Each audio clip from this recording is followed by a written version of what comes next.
लइको हमारे जब का आवाज हो जाओ त खेलो तरह से कहा है ने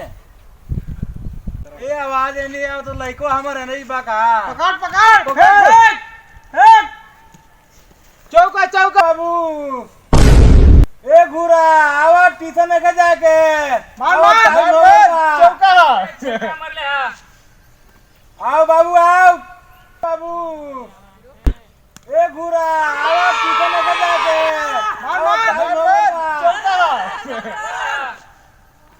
आओ बाबू आओ रे बाबू रे घुरा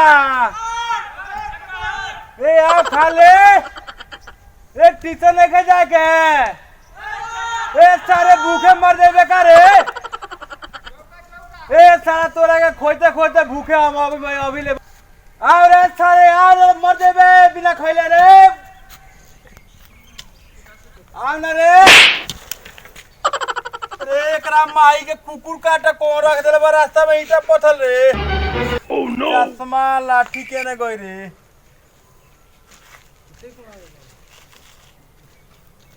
चश्मा कहाँ गई रे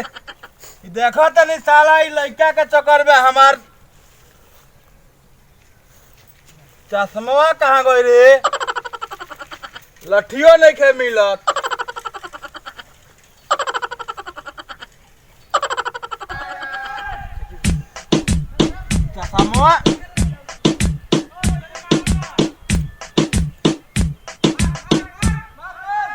चश्मा मिल गई रोक जो बताओ तनी रोक जो आवे दे एनिए बाड़े बुझाता आवाज आवता एनिए से हमारा रोक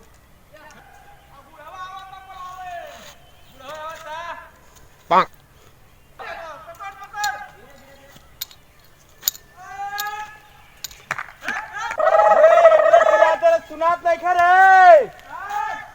रे सारे आओ ना रे गुरुआ रे खाली खेलबे कोई बारे रे सारे रे रुक जो सुनात नहीं खे वही तो चिल्लाता नहीं वही बनाते रुक जो छक्का चौका पीछे रोक आ गई सारे आ गए लठिया होता नहीं आ गई ऊपर से चिल्ला तनी तोरा सुनत नहीं खे अरे वही बार चिल्ला तनी चिल्लावा तेरा घामा में बोलत नहीं ख अरे हम तोहार लइका ना है बोलत नहीं ख वही बार से तोहार लइका हो क्रिकेट खेलता उहे आ साला हां तो ते क्या करता रे हां सुनात देखे तोरा अरे हम पानी भराता ना तन के औरी रह गेल बा बरावे के बा पानी पटोता रे हां तन के औरी रह गेल बा पानी जरा बहुत डर लागल हट हट हां आऊ कहां बार घुरवा कहां बा बॉलिंग करावता रोक दो साले आ गइली आज उनको के आज लठिया होता नहीं रोक दो ए बेटा तन चाल करबो हो चाल करबो हमर बाबू केने बा अरे सुगला अरे तेर बाबा आई बड़ा रे आ सारे आवा तेरे लठिया होता नहीं आवा ओए बेटा चिल्लाता कान दुखा गइल सुनात नहीं के आज मारे में लाठी से गोड़ हाथ तुरत नहीं आवा चल जा सुगला रे चल जा तेर बाबा बोलावता रे कबे से रे तो आजो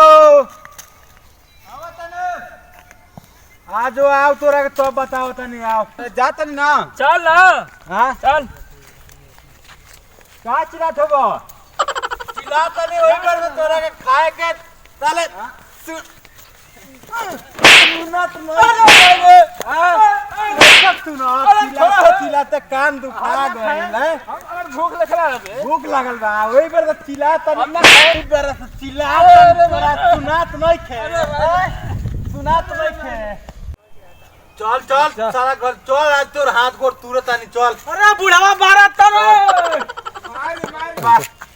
खाली खाए चलो तो साला चलो तो भाग गए सारा जल्दी तनी गए सारे दिन भर घाम में खेलता लोग दिन भर सारा लड़का का हमरा बिगाड़ देला सनी। नमस्कार भैया लोगिन, ये बात जान के हमरा बहुत खुशी बा।